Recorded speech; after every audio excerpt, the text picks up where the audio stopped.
Salut à tous, c'est Pank de la chaîne, bienvenue sur cette nouvelle vidéo qui aujourd'hui va parler du cours numéro 4 de Neuro-Hypnotic Repatterning de Bendler, donc un cours des années 90. Cette quatrième heure, elle est pas intéressante du tout, donc je vais en profiter pour vous donner deux trois petites choses et après je vais vous parler d'une idée que j'ai, que j'aimerais bien mettre en place. Donc, comme d'hab, il fait énormément de seeding pendant cette heure-là, heure ou heure et demie, hein, je sais plus.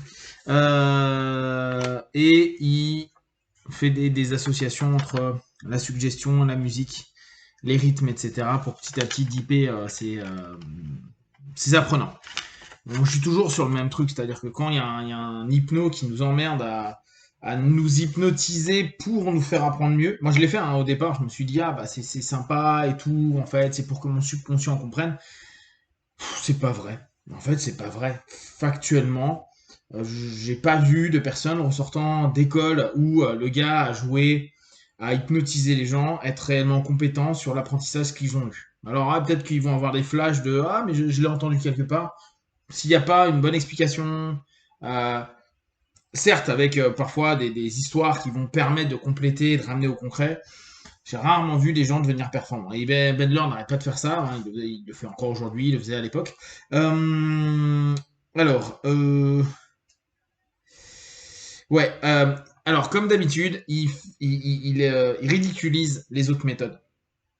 Je vous avais parlé de sa vision de l'AT et de l'ensemble des systèmes pour en gros mettre en avant lui, la figure de référence que c'est en disant moi j'ai recherché, moi j'ai appliqué, moi j'ai fait. Et eux en fait bah c'est n'importe quoi et vu qu'il a déjà le public qui est dedans, bah les gens sont un peu en kiff et se dire ah bah c'est cool, n'oubliez pas hein, quel levier on utilise quand on a ses propres apprenants qui sont là donc peut-être depuis plusieurs heures ou plusieurs jours, bah tu utilises à ce moment-là un levier qui va permettre à ton apprenant de se dire j'ai bien fait de payer X milliers de dollars, X milliers d'euros, et effectivement, comparé aux autres, lui, c'est vraiment un expert. Donc, euh, je, je, je suis une figure d'autorité, j'ai une figure d'autorité en face de moi, et en plus, je suis congruent dans mes démarches parce que j'ai vraiment pris le mec qui est le meilleur. Et le fait de faire ça, je trouve que c'est toujours un petit peu irrespectueux pour les autres, à savoir qu'au début de la PNL, ils étaient quand même en train d'étudier ce que les autres ont fait, et que donc tout son système est basé sur ce que les autres ont fait en amont. Donc pas si ridicule que ça, d'accord. L'importance de ce que tu veux en toi, donc là ça redevient intéressant, il redonne un petit peu cette notion-là. Prenez attention à ce que vous voulez réellement, et si tu peux réellement l'avoir, donc l'importance des objectifs, et pouvoir jongler avec ce que tu veux pour pouvoir petit à petit atteindre ce que tu souhaites. Bien sûr, il te faut pour ça un état d'esprit et un état émotionnel. Et là, c'est intéressant. Je trouve qu'on entend moins parler de cette notion-là que Robbins, donc on va dire la tendance de Grinder après, de l'état, vous sentir bien dans un état qui est positif, constructif, qui va vous développer. Parce que en te sentant bien, ça te permet d'avoir un ensemble d'éléments, les ressources, hein, qui vont dès lors te permettre de l'exploiter pour changer d'état, modifier tes états, prendre en compte que si t'aimes faire du golf, si t'aimes faire de la voile, si t'aimes faire n'importe quoi, des échecs ou lire des bouquins, ça peut être des éléments où tu te sens bien. Si tu te sens bien, je vais pouvoir l'exploiter dans ta transe pour t'emmener vers un nouvel état quand ça mismatch, quand ça déconne, quand ça ne va pas dans ton quotidien. Euh, et là encore, toujours pour confirmer, alors après là je suis en projection, mais il y a énormément de seeding sur l'efficacité des trans qu'il exploite dans sa méthode. Euh, et il le fait toujours par l'humour et par des réussites, des histoires.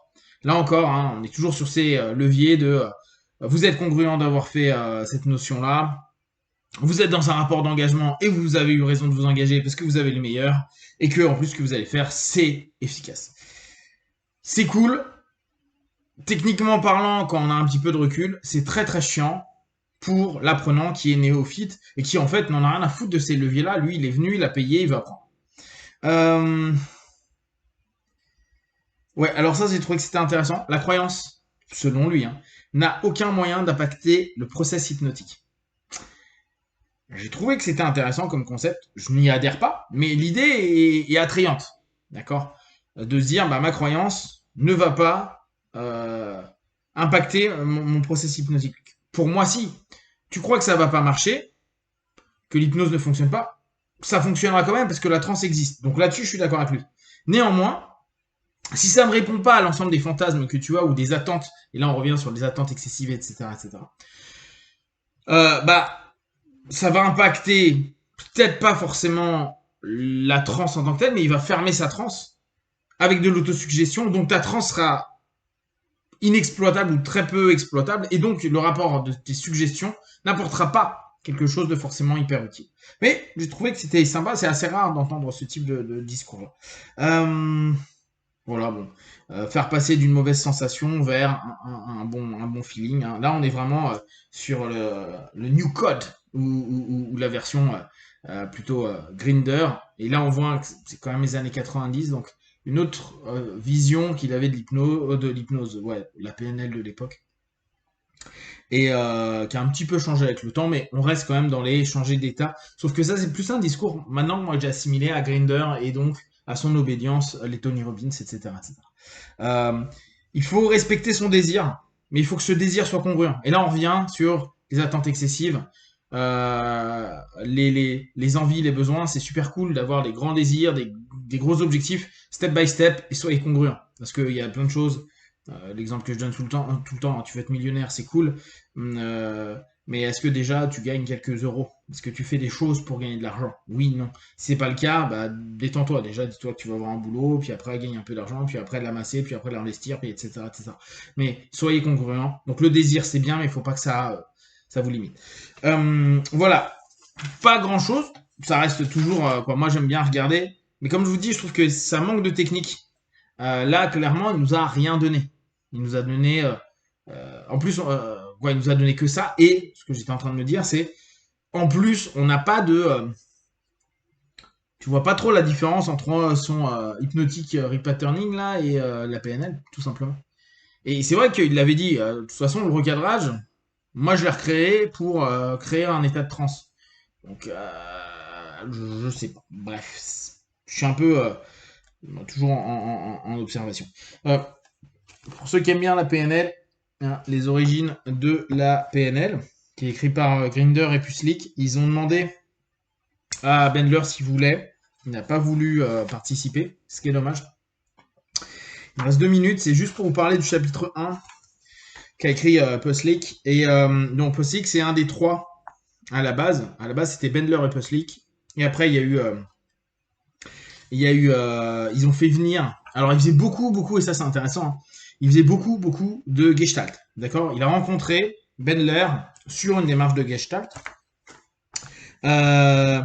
71, donc on est dans ces années-là. Ils ont fait venir Grinder. Et avec Grinder, à partir de là, ils ont commencé à s'interroger beaucoup. Ils ont créé des study groups basés au départ sur une forme de Gestalt. Puis au fur et à mesure, c'est inclus des gars qu'on ne connaît pas forcément sur la première génération. Josh Michelson, etc. Et il y a une deuxième génération, les Gilligan, les Dills, etc. Ce qu'ils appelaient les Meta Kids. C'est ce qu'ils mettent les Meta Kids. Ce qui est assez sympa, c'est qu'on voit qu'à l'époque, et ça c'est vraiment un truc que j'aimerais bien moi mettre en place, les mecs qui passaient 5-6 heures à s'interroger, à se faire des séances. Alors imaginez comment ça devait être pourri d'un point de vue transférentiel, etc.